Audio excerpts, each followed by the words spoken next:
Hi hello అందరూ నమస్తే. YS Jagan గారి ప్రెస్ మీట్ నడుస్తుండగానే టీడీపీ పార్టీ టకా పోస్టులు పెట్టేసింది. అంటే జగన్ గారు అడిగినటువంటి ప్రశ్నలకు ఆన్సర్ ఇవ్వాలంటే టైం పడుతుంది, కానీ అబద్ధపు పోస్టులు పెట్టడానికి టైం ఏం అవసరం, ఈజీగా పెట్టేయచ్చు. అదే కోణంలోనే వాళ్ళు పోస్ట్ పెట్టారు. ఆ పెట్టినటువంటి పోస్టుల్లోనే వారి యొక్క తప్పులు కానీ వారి యొక్క పాప భీతి కానీ చాలా క్లియర్గా అర్థమవుతుంది. ఎందుకంటే ఇక్కడ జగన్ గారు చెప్పినటువంటి ప్రశ్నలకు ఆన్సర్ ఇస్తే జగన్ గారు తప్పు అవుతుంది. జగన్ గారి ప్రశ్నలకు ఆన్సర్ ఇవ్వకుండా జగన్ గారిది పాప భీతితో మాట్లాడుతున్నారని చెప్పి వీళ్ళు అలాంటి తప్పుడు పోస్టులు పెడితే ఇక్కడ పాప భీతి ఎవరిది, తప్పు ఎవరిది? వీరిదే అవుతుంది. ఎందుకు ఏమిటి అన్నది ఇక్కడ జగన్ గారు కరెక్టా వీళ్ళ పోస్ట్ కరెక్టా అన్నది చాలా క్లియర్గా సాలిడ్ ఎవిడెన్స్తో మీ ముందుంచే ప్రయత్నం చేస్తా. ఒక్కసారి చూడండి వాళ్ళు పెట్టినటువంటి పోస్టు. ఒక పెద్ద దొంగకు ఏడుకొండలవాడి హుండీ దొంగతనం చిన్న చోరీ అట. కోట్లాది మంది భక్తులు తమ ముడుపులు మొక్కులు శ్రీ వెంకటేశ్వర స్వామికి సమర్పించుకుంటారు. అటువంటి పవిత్రమైన కానుకలను హుండీలో నుంచి నేరుగా చోరీ చేస్తే అది చిన్న చోరీ అట. ఆ దొంగ చాలా మంచివాడట. ఇది సిబిఐ పేర్కొన్న అతిపెద్ద దొంగ జగన్ వాదన. అంతేలే, లక్షల కోట్లు కొట్టేసిన వాళ్ళకు ఇది చిన్న చోరీలాగానే కనిపిస్తుంది. ఈ పోస్ట్ పెట్టారు కదా, వీళ్ళు ఎంత పెద్ద దొంగలో ఎలా చోరీ చేశారో ఈ వీళ్ళు చెప్తారా. వెంకటేశ్వర స్వామికి భక్తులు సమర్పించిన మొక్కులు ముడుపులు అవన్నీ కూడా ఎలా దోచుకున్నారనేది మనం మాట్లాడుకుందాం. ఇంకొక పోస్టు చూడండి. పాపాలు బయటపడుతున్న కొద్దీ జగన్లో పెరుగుతున్న ఉక్రోషం, కేసులు తన వరకు వస్తాయేమన్న భయంతో అసహనం పెరిగిపోతుంది. అందుకే పరకామని దొంగల్ని కల్తీనయ్యి పాపుల్ని వెనకేసుకొస్తున్నాడు. ఇదేమి హిందూయిజం అని ప్రశ్నించిన జగన్ కావాలని తిరుమల పవిత్రం దెబ్బతీయాలని కుట్ర చేశాడు. అందుకే వెంకన్నపై ఏమాత్రం నమ్మకం లేని వాళ్ళను టీటీడీ చైర్మన్గా ఉంచాడు. వాళ్ళు పాపభీతి లేకుండా పాపాలు చేశారు. అలాంటి వాళ్ళను వెనకేసుకురావడంలో అర్థం ఏంటి? కోట్లాది భక్తుల నమ్మకాన్ని ముక్కలు చేసినట్లు కాదా? ఇక్కడ ఎవరు కోట్లాది మంది భక్తుల నమ్మకాన్ని ముక్కలు చేశారన్నది కూడా మనం క్లియర్గా మాట్లాడుకుందాం. ఇక్కడ జగన్ గారు అడిగింది ఏంటి, మీరు చెప్తున్నది ఏంటి?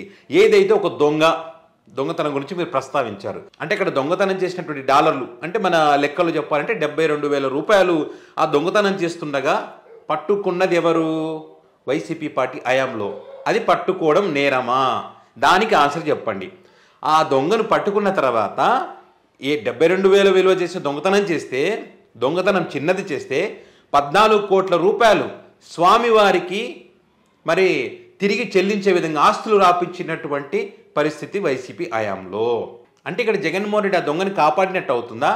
దొంగను పట్టుకుందే జగన్మోహన్ రెడ్డి, పట్టుకున్న దొంగ చేత ఆ డబ్బులను కూడా కక్కించి స్వామివారికి సమర్పించేలా చేసిందే జగన్మోహన్ రెడ్డి. అది ఎట్లా తప్పు అవుతుంది? అది ఎట్లా దొంగను కాపాడడం అవుతుంది? దేశంలో ఇలాంటివి జరిగితే ఎప్పుడైనా తిరిగి తీసుకున్నటువంటి చరిత్ర ఉందా? లేదు కదా.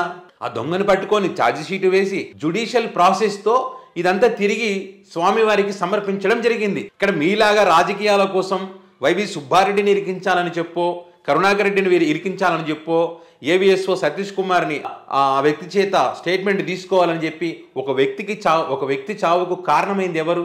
పైగా విచిత్రం ఏంటంటే ఒకటి కాదు రెండు కాదు ఎన్నో వందల సార్లు ఈ పరకామను డబ్బులు లెక్కించడానికి వచ్చాడంట.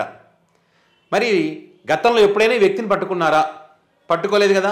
చంద్రబాబు నాయుడు గారి హయాంలో ఇప్పుడు దొరికాడా? దొరకలేదు కదా. దొరికింది ఎవరి హయాంలో? జగన్ గారి హయాంలోనే కదా. మరి దొంగను ఎన్నికేసుకొచ్చాడా దొరికిన తర్వాత ఏమైనా? అండ్ ఇంకొక విచిత్రం తెలుసా, ఈ పరకామనికి సంబంధించి ఈ లెక్కల ప్రక్రియ సక్రమంగా జరగాలని దేవుడికి వచ్చినటువంటి ముడుపులు దొంగల పాలు కాకూడదని చెప్పి 23 కోట్ల రూపాయలతో కొత్త బిల్డింగులు కెమెరాలను ఏర్పాటు చేసి ఒక నిఘా వ్యవస్థను, పటిష్టమైనటువంటి నిఘా వ్యవస్థను జగన్మోహన్ రెడ్డి గారు చేయడం జరిగింది. ఫిబ్రవరి 5, 2023న పరకామని ప్రారంభించడం జరిగింది. సో ఆ రకంగా ప్రారంభించారు కాబట్టి, దేవుడి సొమ్ము కాపాడాలని ప్రయత్నం చేశారు కాబట్టి ఫిబ్రవరిలో ప్రారంభమైతే భవనము ఏప్రిల్ 4వ తారీఖున 2023లో ఈ రవికుమార్ అనేటువంటి వ్యక్తి బయటపడ్డాడు, దొంగతనం చేసి దొరికిపోయాడు. అంటే గతంలో మీ హయాంలో ఎన్నిసార్లు దొంగతనం చేసి ఉంటాడు? మీరు పట్టుకోలేదు కదా. ఇక్కడ పట్టుకున్నారంటే జగన్మోహన్ రెడ్డి గారు తీసుకునే నిర్ణయాల వల్ల, ఒక మంచి వ్యవస్థను తీసుకురావడం వల్ల, పటిష్టమైన నిఘా వ్యవస్థను తీసుకురావడం వల్ల, 360 డిగ్రీస్లో ఉండేటువంటి కెమెరాలు తీసుకురావడం వల్ల, 4K క్వాలిటీ ఉన్న కెమెరాలు తీసుకురావడం వల్ల, ఈ కెమెరాలు ఎక్కువ రోజులు డేటా ఉండేటువంటి ఒక వ్యవస్థను తీసుకురావడం వల్ల ఇలాంటి దొంగలను పట్టుకోగలిగారు. ఇది తప్పు ఎలా అవుతుంది? ఇది దొంగను కాపాడడం ఎలా అవుతుంది? మీ హయాంలోనే మీరు దొంగలను కాపాడారు కదా. ఇప్పుడు కూడా మీరు ఎలా దొంగను కాపాడుతున్నారని కూడా మరొక ఎగ్జాంపుల్ కూడా దానికి సంబంధించి కూడా మనం మాట్లాడుకుందాం. సెప్టెంబర్ 1, 2025 సింహాద్రి అప్పన్న ఆలయంలో 55,000 రూపాయల దొంగతనం జరిగింది. అక్కడ సురేష్ అదేవిధంగా రమణ వీళ్ళిద్దరు కూడా దొంగతనం చేస్తూ పట్టుబడ్డారు. సో వారికి సంబంధించినటువంటి డీటెయిల్స్ కూడా ఒక్కసారి చూడండి.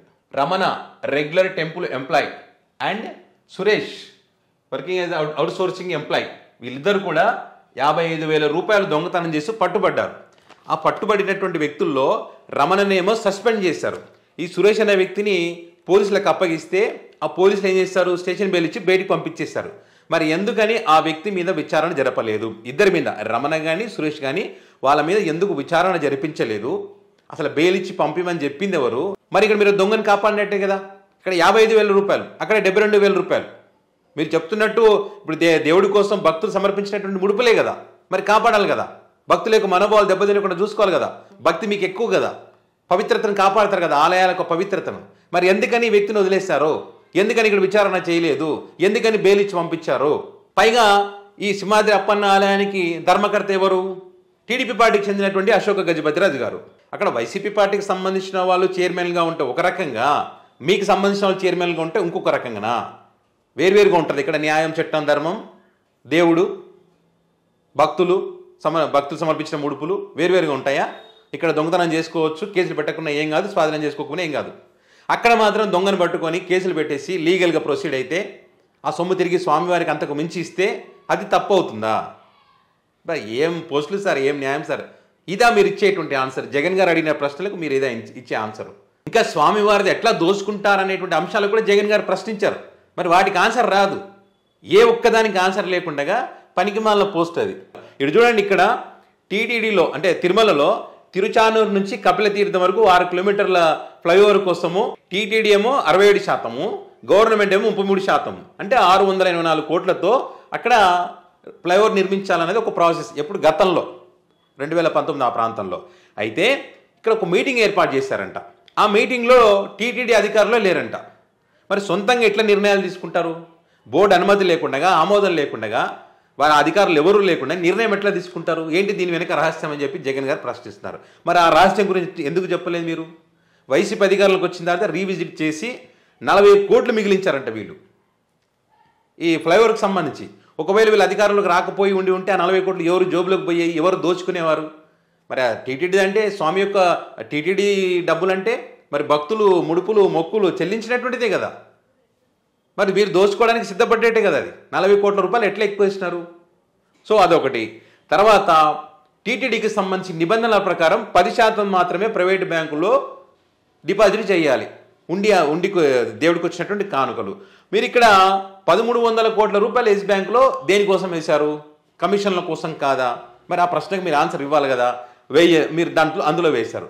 వీళ్ళ అధికారులకు వచ్చిన తర్వాత 1,300 కోట్లు విత్డ్రా చేసి నేషనల్ బ్యాంకులో వేశారు. వేసిన 2 నెలలకి ఎస్ బ్యాంక్ అనేటువంటిది దివాలా తీసింది. ఇక్కడ ఎవరు దొంగలు, ఎవరు మంచివాళ్ళు? మరి జగన్మోహన్ రెడ్డి కాపాడినట్టే కదా, వాళ్ళ హయాంలో ప్రతిష్టను పెంచినట్టే కదా. మరి వాళ్ళు కూడా మీరు చేసినటువంటి తప్పులకు సంబంధించి రాజకీయం చేయాలంటే చేయొచ్చు కదా. కానీ దేవుడితో ఆటలొద్దు, దేవుడి ప్రతిష్ట దిగజారుతుందని చెప్పి ఇన్ని తప్పులు ఉన్నా కూడా దాచిపెట్టారు, వద్దులే అని చెప్పి. ఇప్పుడు మీరు ప్రతిష్టను దిగజారుతున్న క్రమంలో చెప్పాల్సినటువంటి పరిస్థితి వచ్చింది. ఇది అసలైనటువంటి వాస్తవాలు. ఇక్కడ దొంగలు ఎవరు, దొరలు ఎవరు అనేది చాలా క్లియర్గా అర్థమవుతుంది. ఆన్సర్ ఇవ్వకుండా అట్లా పనికిమాలిన పోస్టులు పెడితే నవ్వుల పాలైది ఎవరు? మీరు. సో ఇక్కడ చాలా క్లియర్గా పాపభీతి అనేటువంటిది మీలోనే కనిపిస్తూ ఉంది. జగన్ అడిగిన ప్రశ్నలకు మీరు ఆన్సర్ ఇస్తే మీరు గొప్ప వ్యక్తులు, ఇవ్వలేదు కాబట్టి మీరు తప్పు చేసినట్టు లెక్క. సో ఇది విషయం.